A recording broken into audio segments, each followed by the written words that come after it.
Hi, this is another edition of the Spectre, and this is D.S. Yoxheimer, and this is my review of, or whatever, talk about the movie, the 1977 horror film, The Car, which is about a demonically possessed car that just basically runs amok in a desert town where the police are left with the daunting task of stopping it. And it's just a big, crazy black car of no particular make and model. Actually, there's a small scale model of it over there, which I happen to have just for this occasion, surprisingly. Anyway, I like this movie. It's a pretty cool movie. I'm not sure if it inspired Stephen King's Christine, because Christine, the novel and the film, came out in 1983, and this movie came out in 77. So, but it's not, because really Christine is about the teenager, Arnie, who basically becomes obsessed with the car, and the car turns Arnie against everyone in his life. This is just a car that is a serial killer going around and running people over and murdering people. And anyway, it's not a critically acclaimed film. It's that's a movie with a cult following. It starred James Brolin as a Sheriff Wade Parent. He's a single father of two daughters, and he's dating a school teacher played by Kathleen Lloyd. Her name's Lauren. And the other notable actor in it is it's Ronnie Cox, who played Dick Jones from RoboCop. He was the guy who was behind the Ed 209 project. If you're familiar with that movie, most people, if you're watching this, you're probably familiar with RoboCop. So he's playing a different kind of character. He's playing basically all-out appearance as a good cop. So the movie is basically, it starts out, there's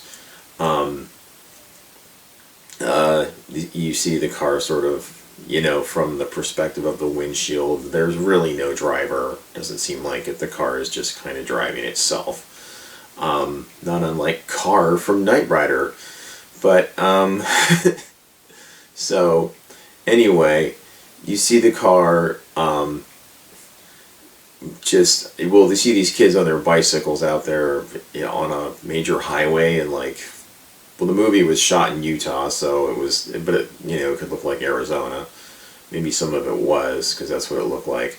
And they were going through some tunnels and stuff, but kind of on a major highway, not a place you'd typically be maybe riding your bikes. But that's where these young teenage boy and girl were riding their bikes.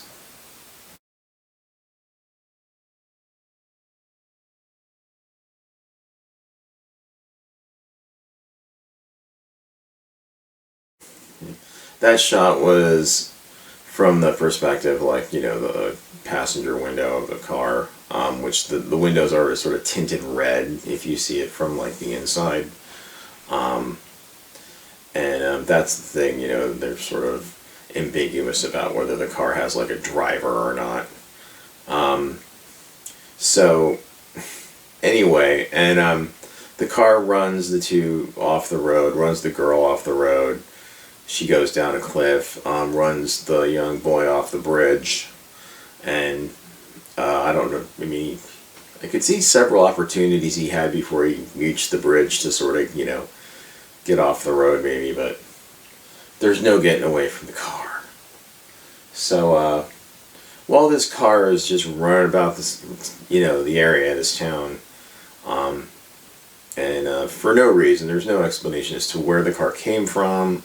Was there a curse on the town? Whatever, whatever it could be. Some Native American,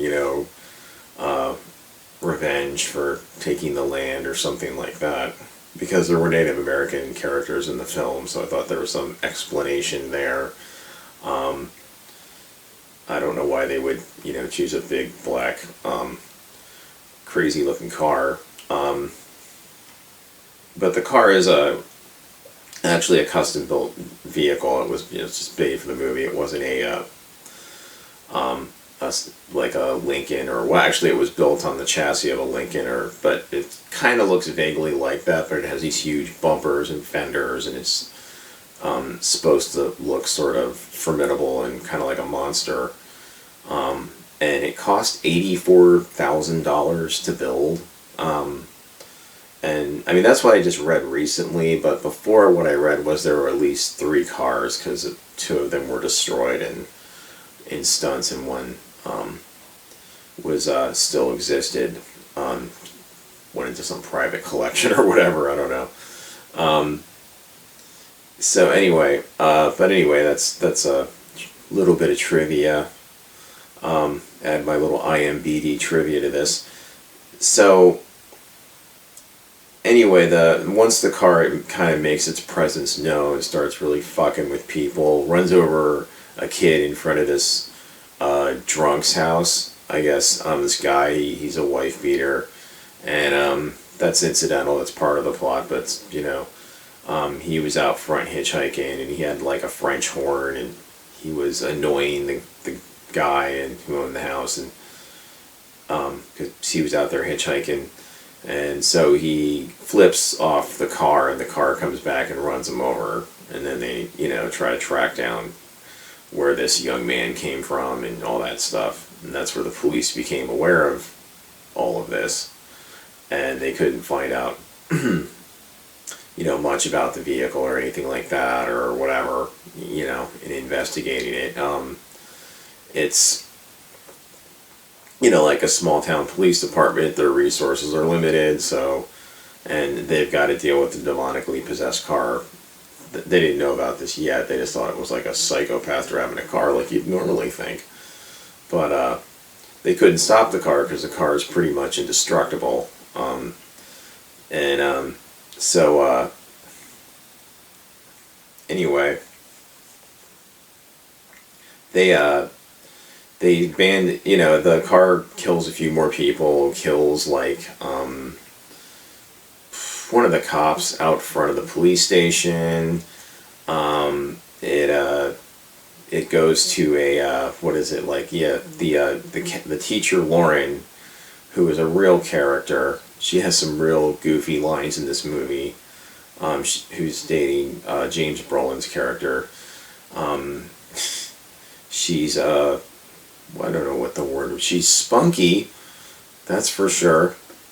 But she's at one point they're having a band sort of practice or kind of thing, and it's out in the middle of, not near the school, because there was a scene where they were near the school earlier, and it was looked like a school, like most places, but they're out in the middle of the desert, kind of, and near a cemetery, and the car shows up, just carts coming out of the distance and everything, and there was a police officer there, sort of, as security, because what's going on, and the car shows up, just, starts spinning around, fucks everything up, chases them all into this, like, little cemetery that gives them a little bit of a barricade, and the teacher Lauren and she's kind of like, reminds you of Sarah Silverman, I don't know, maybe a little,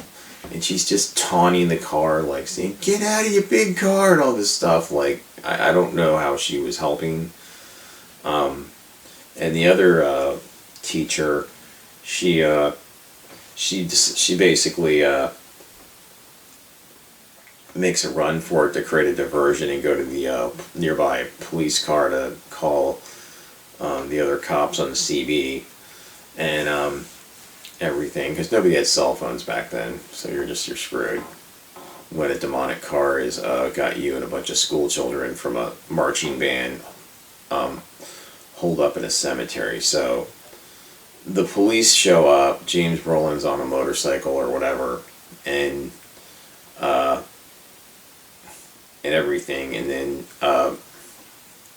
all the the car goes away for some reason because it's indestructible. It could have easily just run everybody over. I mean, but it took off. I guess it was maybe wanted to just fuck with them more. I mean, who knows? It's a demonically possessed car.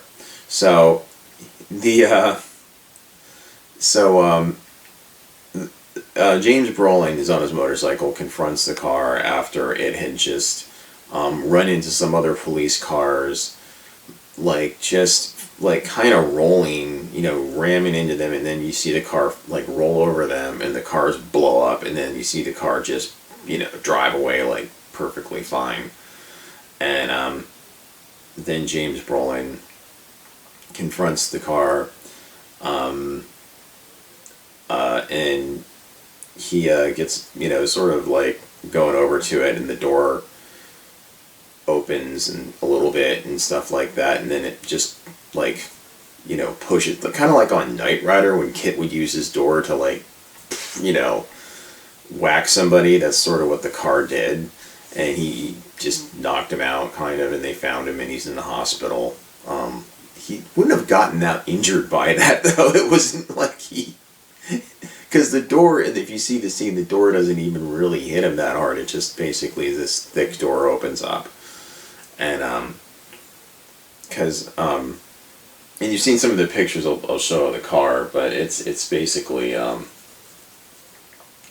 that's what it is. But yeah, I have the scene actually right here, or just the shot of it, of James Brolin confronting the car.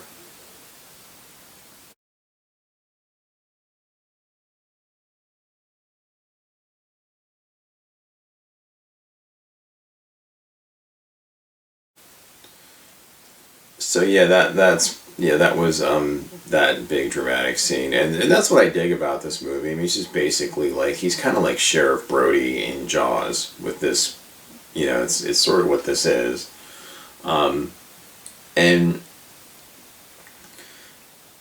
they're pretty strapped for what they wanted. They don't know what to do. I mean, they can't destroy it. It's just it's destroyed a bunch of police cars, killed a bunch of cops, so. They're pretty much screwed. So they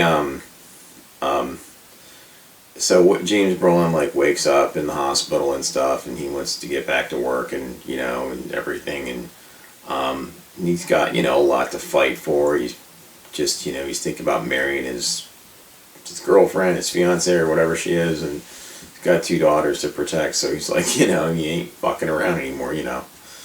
And so him and the his other police fellow law enforcement officials, they have to come up with a final plan to just destroy the car and put a stop to all this, instead of calling in the National Guard, which probably should have been done by now or whatever. I mean, the state police didn't even get involved, but I don't think they had the budget for that for this movie, because they spent $84,000 on that car. So, and even that scale model was kind of expensive. Anyway, so, that, yeah. Anyway, so they decided to get a bunch of explosives and essentially lure the car up in the hills, up in the mountains there, and just blow it the fuck up, which seems like a pretty good idea. And they basically they have the car chase them, and then of course the car goes over the cliff, and they have some charges, and they blow it the fuck up and blow up the rocks and bury it, and you see this explosion that kind of comes out of, I have to go back before this happens, I'm sorry, before this shit happens, this visceral ending, now that I fucked it up, Lauren, who's played by Kathleen Lloyd, or is it Kath? Yeah.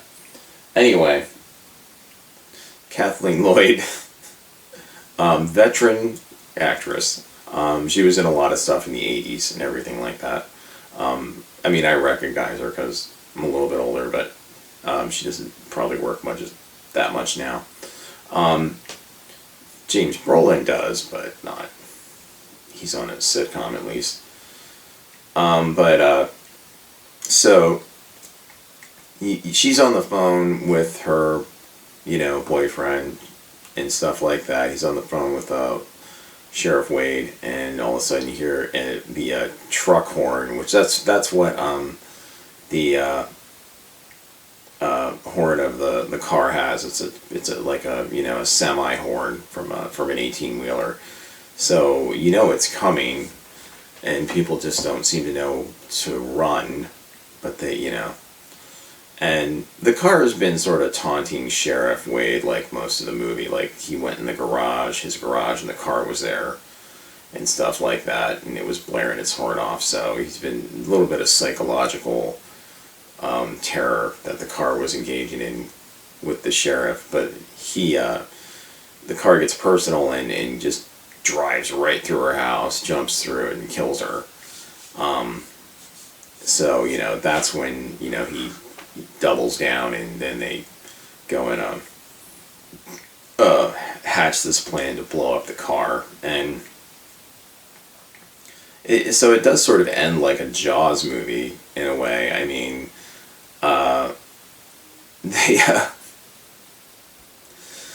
they just go in. They get all these explosives, and they lure the car to some cliff, up a mountain road somewhere, and just like it goes off. It can't stop in time, and just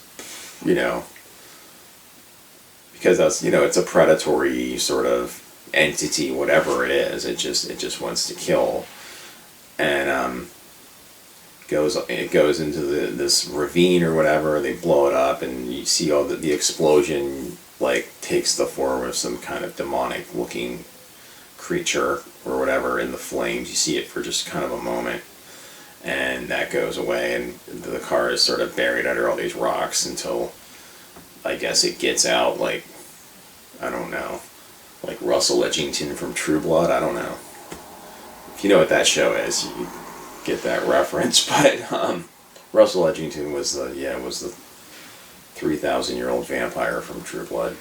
So yeah, that's pretty much the car. I don't have a more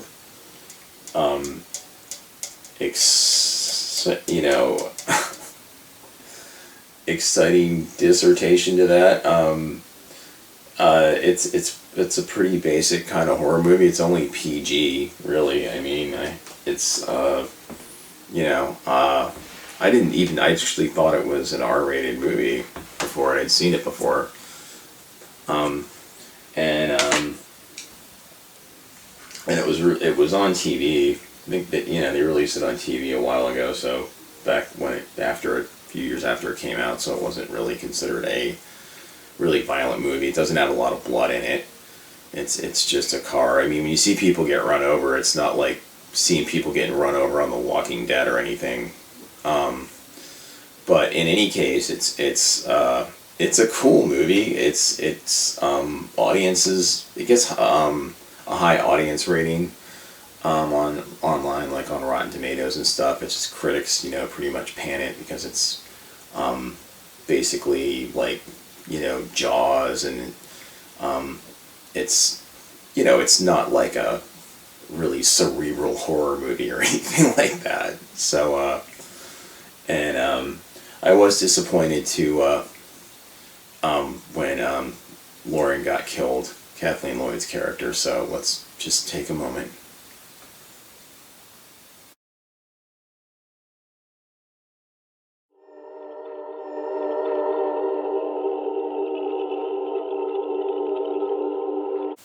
A little choked up. She wish I could meet a woman like that. Not these days. Anyway, this has been another edition of The Spectre. I will be doing another horror movie review, a couple more before the end of October. Uh, Not sure what movie to do next, but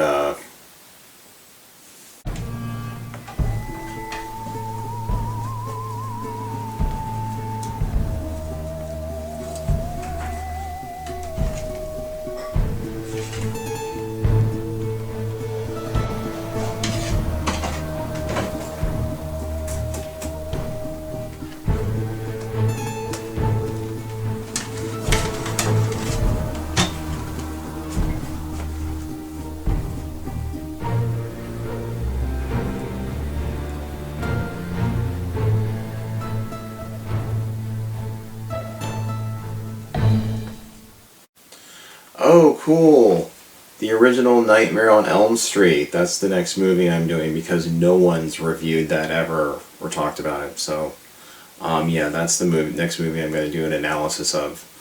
Uh, it's the best one though. I do love this flick. So anyway, this has been another edition of the Spectre. I'm DS Yaxheimer. If you like my channel, subscribe and like and all of that, and watch it out there when you're on the road, because you never know.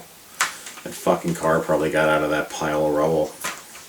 I mean, it's been 40 years or so, always a sequel,